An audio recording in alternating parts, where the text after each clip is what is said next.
Speaker, my state of West Virginia is experiencing a crisis. West Virginia is leading the country in a rather grim category, drug overdoses. This issue goes beyond party lines, and it is ripping our state apart.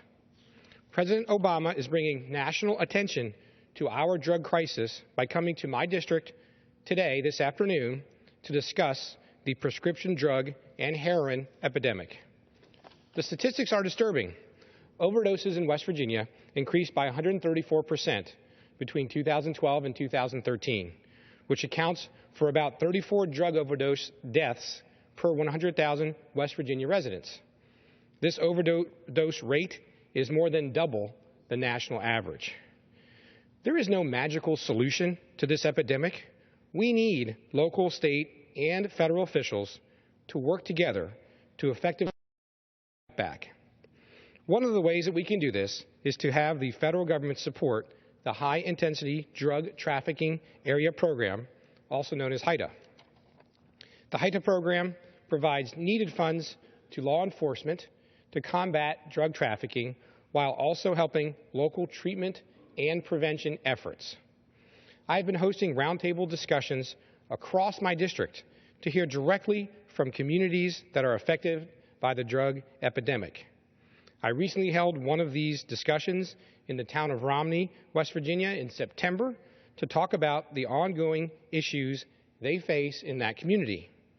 Officials at the meeting agreed that we need to utilize all resources available at the local, state, and federal levels. We also agreed that HIDTA was a key tool in fighting back. It was also pointed out that foster parents are needed to help care for children whose parents are struggling with drug addiction issues, so you can help too. But addressing drug trafficking is not the only thing that needs to be done to help fight the epidemic. We need to help the youngest victims of our shared battle with this crisis, infants who are born addicted.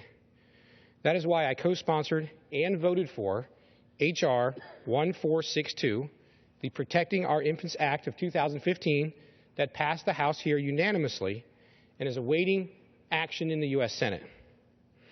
This bill addresses a condition called neonatal abstinence syndrome by helping to find the best way to diagnose, evaluate, and coordinate federal efforts to help research and respond to this debilitating condition. Infants who suffer from the neonatal abstinence syndrome can experience seizures, respiratory impairments, tremors, fever, and difficulty. Research published by the Journal of Perinatology found that the number of infants suffering from withdrawal grew nearly fivefold from 2000 to 2012. Evidence also shows that an infant is born with drug withdrawal every 25 minutes in the United States. West Virginia, it's estimated that 1 out of every 13 births is a baby addicted to drugs. This is a problem that needs serious attention immediately, and this is just one crucial step. Before I yield back, one of the latest tools available to the public in West Virginia to help fight addiction is a new 24-hour call line that has been launched to help people battling substance and mental health issues in West Virginia. The call line is 1-844-HELP-4WV, 1-844-HELP, the number 4WV. The line is open 24 hours a day, 7 days a week, with a promise of never being put on hold. We must continue to work together to fight this epidemic. Thank you, Mr. Speaker, and I yield back my time.